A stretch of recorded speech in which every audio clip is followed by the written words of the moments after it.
Bismillahirrahmanirrahim. Assalamualaikum warahmatullahi wabarakatuh.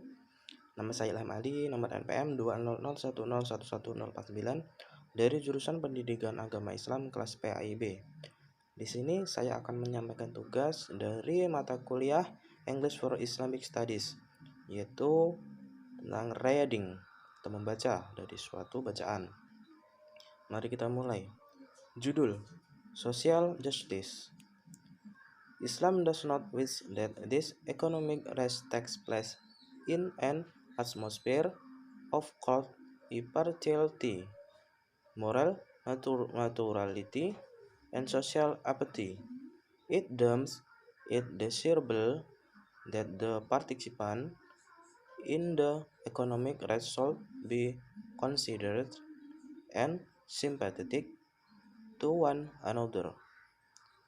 On the one hand, Islam struck its moral injunctions, aims at creating a feeling of mutual love and affection among the people, under which they may help their weak and weary brethren, and at the same time create a permanent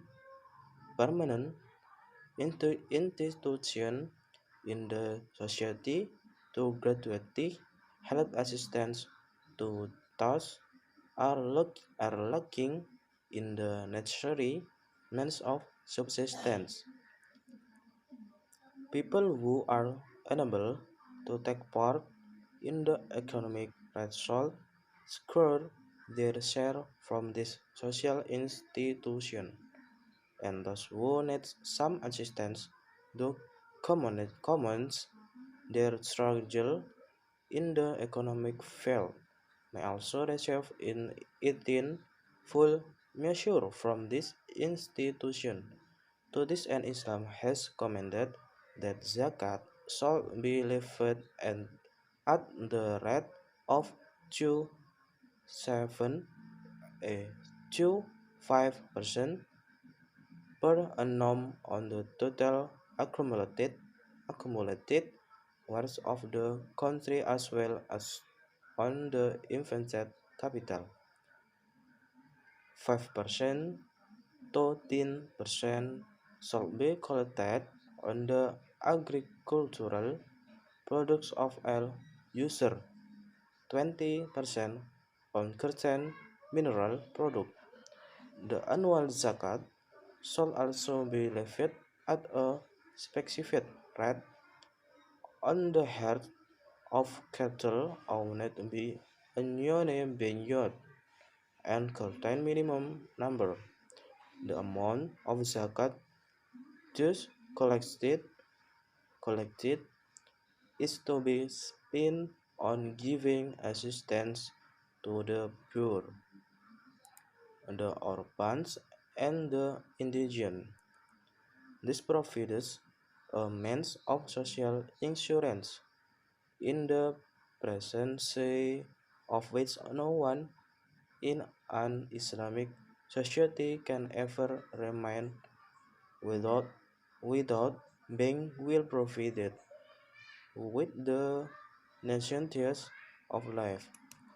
No worker can ever be forced through fear of starvation to accept any conditions of employment which may be dictated to him by the industrialist or the landlord to his disadvantage, and nobody's physical health can ever be allowed to fall below the minimum standard of fitness for lack of proper medical care and hospitalization.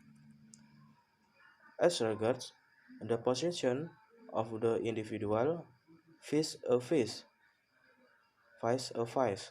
the community, Islam aims at striking sort a balance between these as would promote the individual liberty of a person and at the same time ensure that sure freedom is not detrimental on the interest of the community as a whole, but is positively conducive to its growth and tranquility.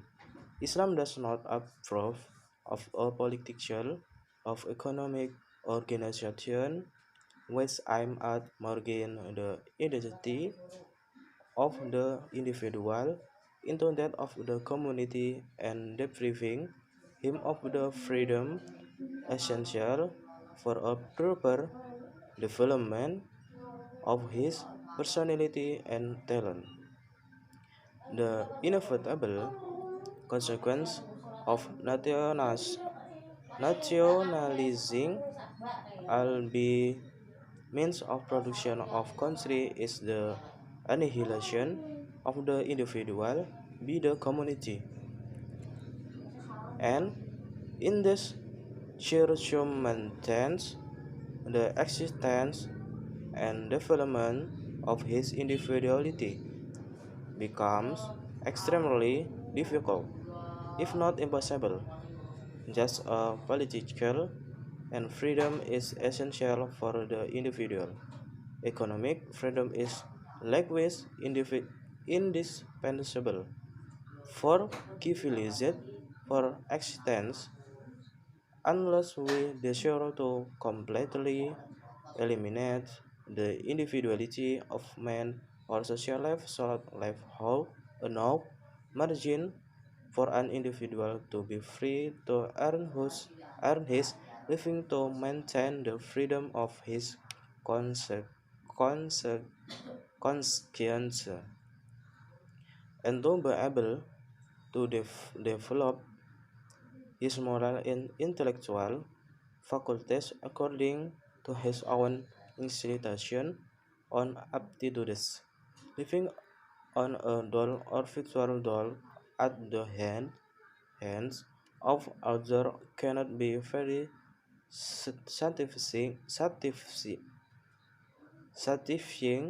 even though it is plentiful, because the retardation of mental, moral, and spiritual development to which in ultimately less can never be compensated or counterbalanced by mere physical welfare and property which two are double full. Demikianlah pembacaan dari saya. Bila ada kesalahan ataupun kekeliruan, saya mohon maaf yang sebesar-besarnya, dan kepada Allah saya minta ampun. Saya akhiri. Assalamualaikum warahmatullahi wabarakatuh.